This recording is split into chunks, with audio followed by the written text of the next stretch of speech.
একটা বাচ্চাই ফুটে আসছে প্রায় 2 সপ্তাহ পর নামালাম এই বক্সটা।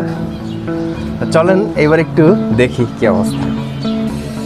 আমার পাখি ওর নাম দাও নাই তুমি? ওর নাম আরাফ। ওর নাম আরাফ? আমার নাম আরাফ। ওর নাম কি? ওর নাম আরাফ। আর তোমার নাম? আমার নাম আরাফ। ওকে ঠিক আছে, চলো আমরা ছেড়ে দিই পাখিটাকে। ওকে ওকে। মাত্রই আমি অফিস থেকে আসলাম। আজকে 2 দিন যাবত দেখতেছি আমার এই নিচের যে বেবিগুলো রাখছি, বেবিগুলো না মানে বড় হয়ে গেছে আমার ঘরের যেই পাখিগুলো, এগুলোর মধ্যেই দেখেন একদম ডান সাইডে 2টা সাদা পাখি, একটা হচ্ছে জেব্রা ফিঞ্চ ফিমেল আর একটা হচ্ছে স্নো হোয়াইট মেল। হ্যাঁ, এই 2টা অল টাইম একসাথে থাকে। ইভেন এখানে একটা ছোটো হাড়ি না মানে ঝুড়িটা দিয়ে রাখছিলাম, ঝুড়িতে গিয়ে বসে থাকে। ওরা সবসময় আলাদা আলাদা থাকে, ওই 4টা পাখি আলাদা থাকে আর এই 2টা আলাদা থাকে। মানে বোঝা যাইতেছে যে এই 2টা হয়েছে, পেয়ার হয়েছে। তো এই 2টাকে ভাবতেছি আমি আমার উপরের কোনো একটা সেটআপে আলাদা করে তাদেরকে দিয়ে দিব। কাছে যাইতে পারতেছি না, কাছে গেলে এলোমেলো হয়ে যেতেছে আর কি, এর জন্য দূর থেকে দেখাইতেছি, নয়তো দেখা যায় আলাদা হয়ে যায়। আচ্ছা, অদ্ভুত একটা জিনিস দেখেন, আমি একটু আগে বলতেছিলাম যে ওই 2টাকে জোড়াকে পেয়ার দিব, ওরা কিন্তু অলরেডি ডিমও পারছে। আমি তো প্রথমে খেয়াল করি নাই, এই যে আমি ওদেরকে ওই ঝুড়িও দিয়ে রাখছিলাম, বুঝছেন, ঝুড়ি দিয়ে রাখছিলাম, কিন্তু ঝুড়িটা আসলে এমনি দিয়ে রাখছিলাম বোঝার জন্য যে পেয়ার নিছে কিনা। এখন তো দেখতেছি ওরা ডিমও দিছে, এই যে এই জোড়াটাই ডিম দিছে। একটু অন্ধকার বোঝা যাইতেছে না, আসলে আমি অফিস থেকে আসছি তো একটু সন্ধ্যা হয়ে গেছে। তোদেরকে এখন আলাদা করে আমি এই যে এইখানে সেটআপটা রেডি করছি, এই সেটআপে দিয়ে দিব। আশা করতেছি ওদের কাছ থেকে আবারও ডিম পাবো। আর এটা হচ্ছে এদের প্রথম ডিম। হ্যাঁ, প্রথমবার ডিম পারছে, তো ডিমটা মনে হয় নষ্ট হয়ে গেছে, একটু ফেটে গেছে নাকি আমাকে বললো। তো দেখা যাক কী দাঁড়ায়, দোয়া করেন সবাই। আর এই ফুটেজটা হচ্ছে বুধবারের ফুটেজ। এখানে আমি আমার জেব্রা ফিঞ্চের যেই ঝুড়িটা আছে সেই ঝুড়িটাই আমি চেক দিচ্ছিলাম।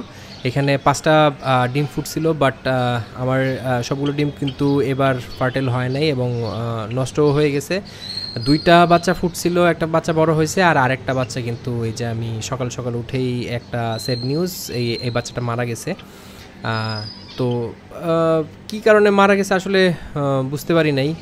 যাই হোক, ইভেন প্রচণ্ড গরম পড়ছে, পাখি হয়তো বা স্ট্রেসে ছিল, যেই কারণে আসলে পাখি ওরকমভাবে টেক কেয়ারও নিতে পারতেছে না। দেখেন যে গলার ভেতরটাও একটু কেমন ফুলে গেছে বাচ্চাটার।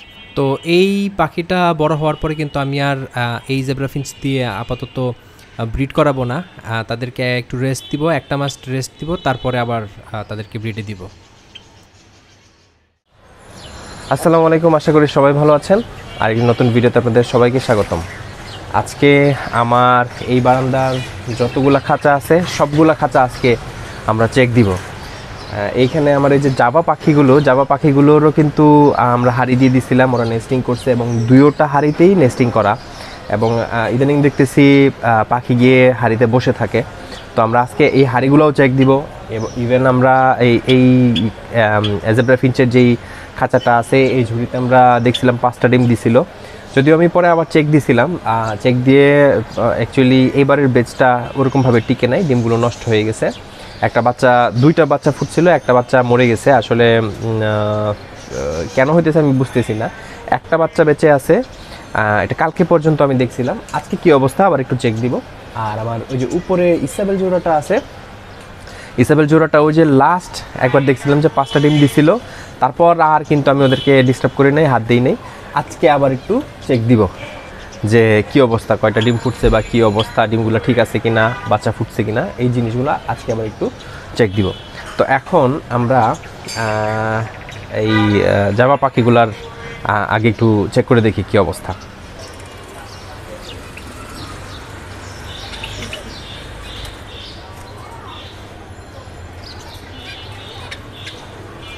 আচ্ছা, যতটুকু দেখলাম মনে হইতেছে যে আসলে ডিম পারে নাই, তবে আশা করতেছি খুব শীঘ্রই পারবে। আমি মানে হাঁড়িটা আর বের করি নাই, কারণ ঘরটা ভেঙে যাওয়ার সম্ভাবনা আছে। যে নেস্টিংটা করছে খুব সুন্দরভাবে নেস্টিং করছে, উপর পর্যন্ত করছে, তো উপরের নেস্টিংটা নষ্ট হয়ে যাওয়ার সম্ভাবনা আছে, যে জন্য আসলে আমি হাড়িটা বের করি নাই, না বের করে এই ক্যামেরা দিয়ে একটু দেখতে চাইলাম। আচ্ছা চলেন আমরা এখন জেব্রা ফিঞ্চের ঝুড়িটা একটু দেখি কী অবস্থা। আমরা ভয় পাই না, এই মাটা বেরিয়ে গেল। ওই তো একটা বাচ্চাই ফুটে আসছে, তো একটা বাচ্চাই টিকছে। এইবার এই বাচ্চাটা মোটামুটি বড় হয়ে গেলে পরে ওদেরকে রেস্টে দিয়ে দিব। ওদেরকে আর ব্রিড যেন না করে সেদিকে আমার নজর রাখতে হবে। তারাও একটু শুকাই গেছে, তারপরে যথেষ্ট ভালো আছে, খুব অ্যাক্টিভ, খুব এই ছেলেটা একটু শুকাই গেছে, তো একটা মাস অন্তত রেস্টে দিব।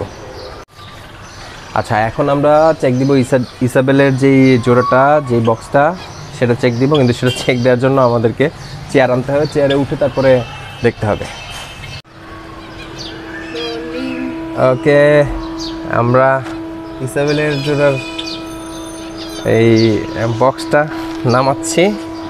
আজকে প্রায় 2 সপ্তাহ পর নামালাম এই বক্সটা। চলেন এবার একটু দেখি কি অবস্থা। 4টা বেবি, 5টা ডিম ফুটছিল, 5টাই আসলে হয়েছে। মাশাল্লাহ মাশাল্লাহ। আচ্ছা এই ইসাবেল জোড়াটার এটা নামাইতে অনেক কষ্ট, খুব কষ্ট করে নামাইতে হয়, যে কারণে আসলে আমার এইটা দেখাইতেও ঝামেলা হয়। আর ওরাও খুব ছটফট করে, তো এর জন্য ভালো লাগে না। যে ওরা অলরেডি খুব ছটফট করতেছে, লাফালাফি করতেছে, খুঁজতেছে ওদের বেবিদেরকে। তো যাই হোক, এখন দেখলাম ভালো লাগতেছে। 5টা ডিমের মধ্যে 4টা ডিম ফুটছে। এখন দেখা যাক আসলে কি দাঁড়ায়। আর আমার খাঁচার সবগুলো পাখির মধ্যে কিন্তু ইসাবেল পাখিটাই সবচেয়ে পছন্দের, তাদেরকে আমি এক্সট্রাভাবে আসলে কেয়ার নিই। আর আমি কিন্তু খুব একটা বেশি এই পাখির খাঁচার কাছে বা এই বক্সের কাছে কিন্তু যাই না। আর আমি ইভেন যাবও না, পাখি বড় হওয়া পর্যন্ত কিন্তু আমি আর তাদেরকে ডিস্টার্ব করবো না। কি পাখি এনেছা? কি পাখি এনেছা? আমি জানি না, তুমি দেখাও তোমার পাখিটা, দেখাও। এটা কার পাখি? এটা জানি না। জানো না? না কার পাখি এটা? জানি না আমি। এটা তো তোমার পাখি। এটা আমার পাখি। কার পাখি? এটা আমার পাখি। এই পাখির নাম কি? এই পাখির নাম কি জানি না আমি। জানো না? আচ্ছা আমরা এখানে একটা আরেকটা বাজিগারের একটা মেল আনছি। এটা রেইনবো মেল, এটা হচ্ছে আরাফের পাখি, তাই না? কার পাখি? এটা আমার পাখি। ওর নাম দাও না তুমি। ওর নাম আরাফ। ওর নাম আরাফ? আমার নামও আরাফ। ওর নাম কি? ওর নাম আরাফ। আর তোমার নাম? আমার নামও আরাফ। ওকে ঠিক আছে, চলো আমরা ছেড়ে দিই পাখিটাকে। ওকে ওকে। আচ্ছা আমি কিন্তু লাস্ট ফ্রাইডেতে আসলে হাটে গেছিলাম। হাটে যাওয়ার আসলে উদ্দেশ্য ছিল হচ্ছে ওই আমার যে খাঁচাগুলো করছি সেগুলোর জন্য ফিঞ্চের ব্রিডিং বক্স আনবো, সেই উদ্দেশ্যে গেছিলাম। বাট ব্রিডিং বক্স আসলে পাই নাই। তো আমি দেখলাম এই রেইনবো মেলটা একটা লোকের কাছে, মানে অনেকগুলো পাখির সাথে ছিল। তো আমার কাছে দেখে খুব ভালো লাগছে। আমি ভাবলাম এদের সাথে কোনোভাবে পেয়ার দেওয়া যায় কিনা, সেই জন্য নিয়ে আসছি। তো ওদেরকে ছাড়ার পরে দেখলাম খুব মারামারি করতেছে, যে কারণে আবার আলাদা করে এই যে এখানে আলাদা আলাদা সবাইকে আলাদা আলাদা করে দিয়ে দিছি। এই ছিল আজকের মতো ভিডিও।